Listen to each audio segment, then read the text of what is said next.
Hello and welcome. Today we're going to be going over a new math channel. This one's going to be on the total gear ratio.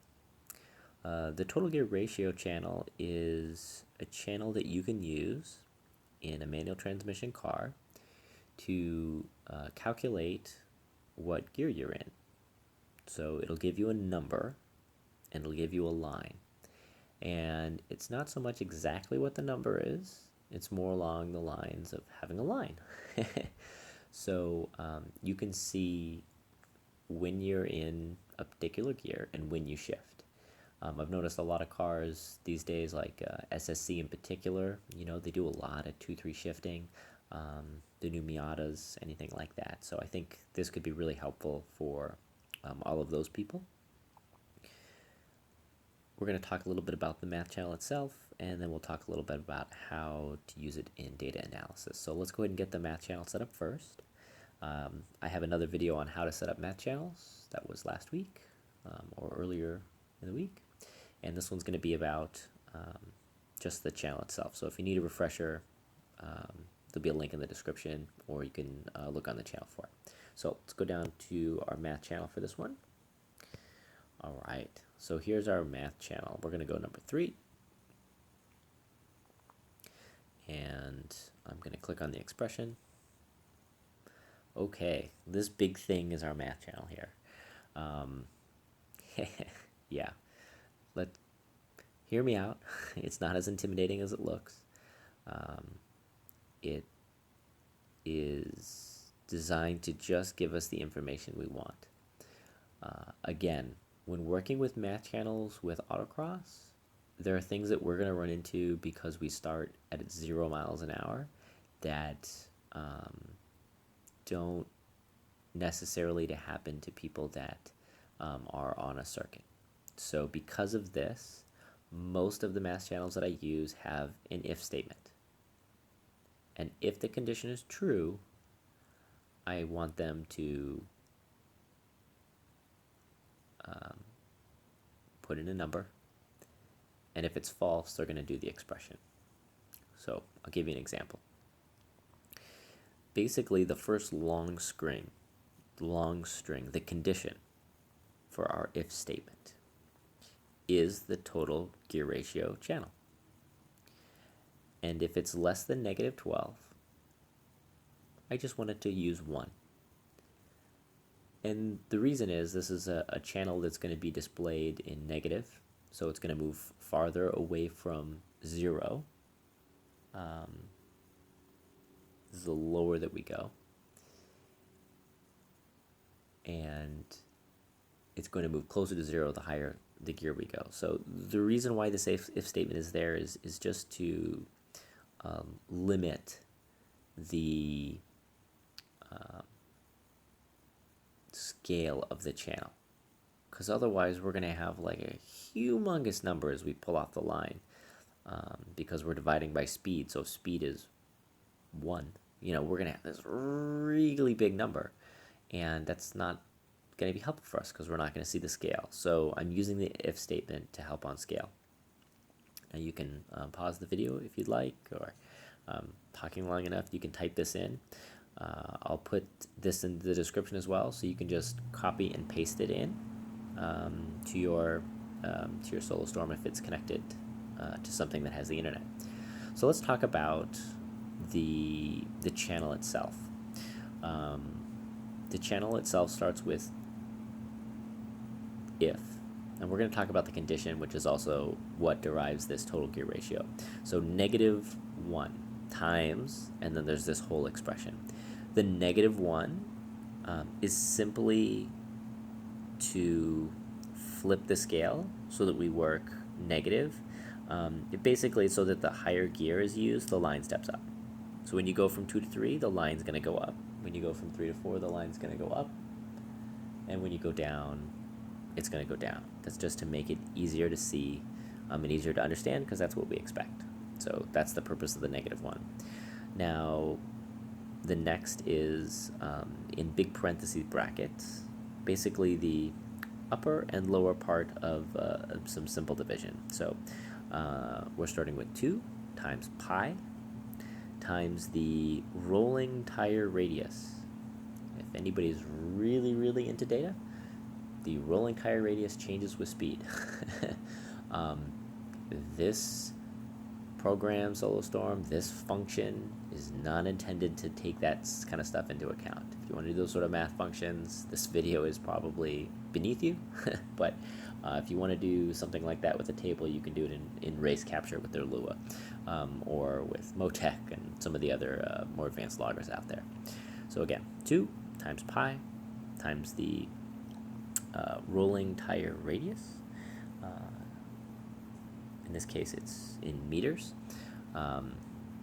times the engine RPM.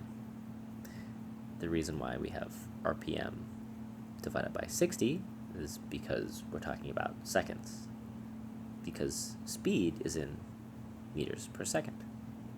So we don't need revolutions per minute, we need revolutions per second. So I'm trying to keep all the same units here. So that's RPM divided by 60, so we get the revolutions per second, all divided by our velocity, in this case speed, in meters per second.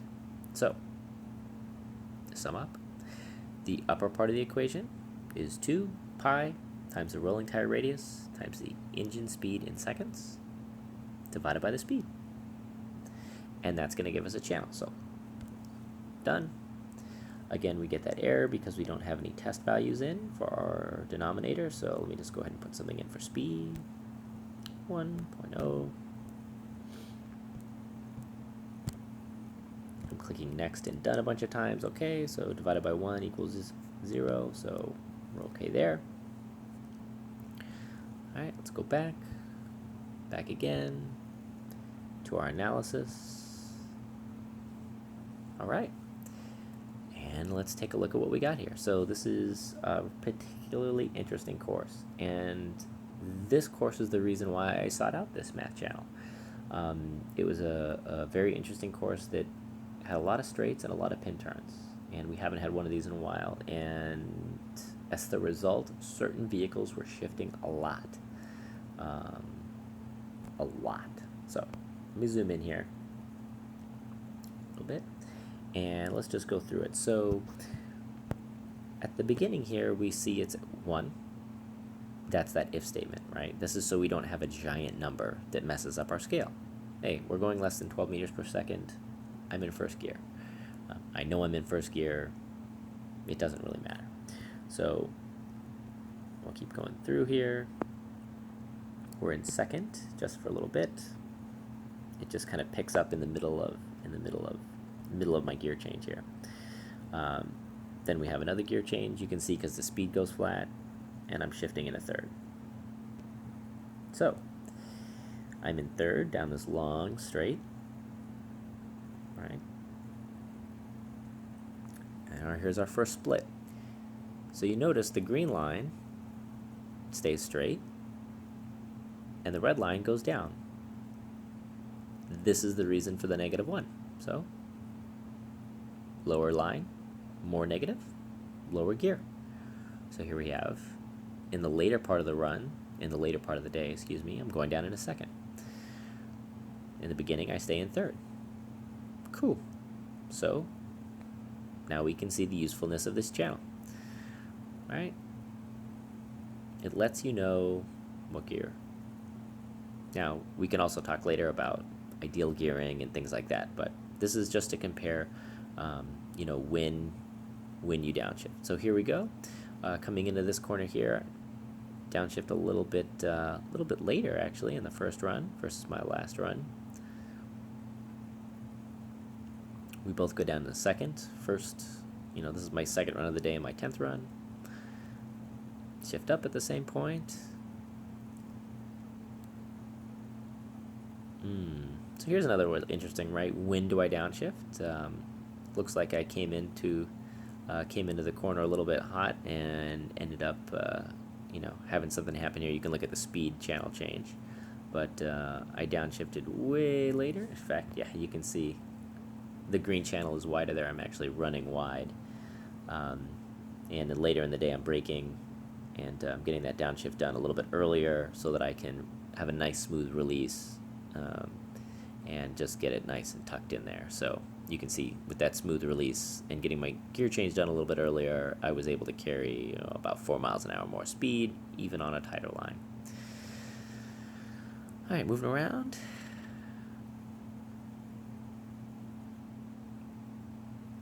Okay.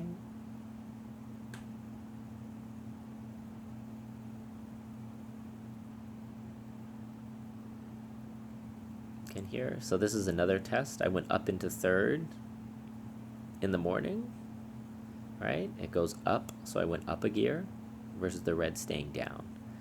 So the red, I just banged the limiter.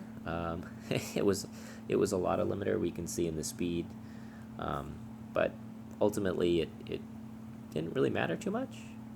We could set the segment here if we want. I can get to the end of it. Split. Right, it's 33 thousandths. I don't know. That's pretty much the same. Right? So you can use this to have a beginning and end point of your shifts. So you can say, okay, well, if I'm downshifting, if I'm not downshifting, maybe your co-driver's downshifting, you're not downshifting, you can evaluate that time, that point on the course which they shift, so that you can make a sector, so that you can see, does this save time or does this not save time? Super clear. Right? Both downshift for second around this tight turn. This is actually going to go uphill the location with our Cal Speedway. Both upshift to third at about the same time. Set up a little bit more in the morning. Again, here we can see another one of those, brake and, timing things. So you can look further into it to see, geez, is it a brake thing? In this case, it looks like to be a line thing. Like I was doing a better job setting up in the morning than I did in the afternoon. In the afternoon, it was getting dirty out there. I didn't have that option in the afternoon, and you can see direct correlation in my ability to get on the brakes a little bit later and downshift a little bit later. So you can see green carries about 2 miles an hour more speed in, and then you can see the downshift. Again, you can see the timing of the shifts with SoloStorm. All you need is your engine RPM. So if you have engine RPM at least 10 hertz, this is 25 hertz data. So, this is a reasonable fidelity. I think if you're getting 1 hertz, I don't think it's going to give you the kind of fidelity you need. So as long as you're getting 10 hertz OBD2 data or via the CAN bus, through a race capture or something like that, you should be able to get this data. So thank you. Hope you found it helpful, and enjoy.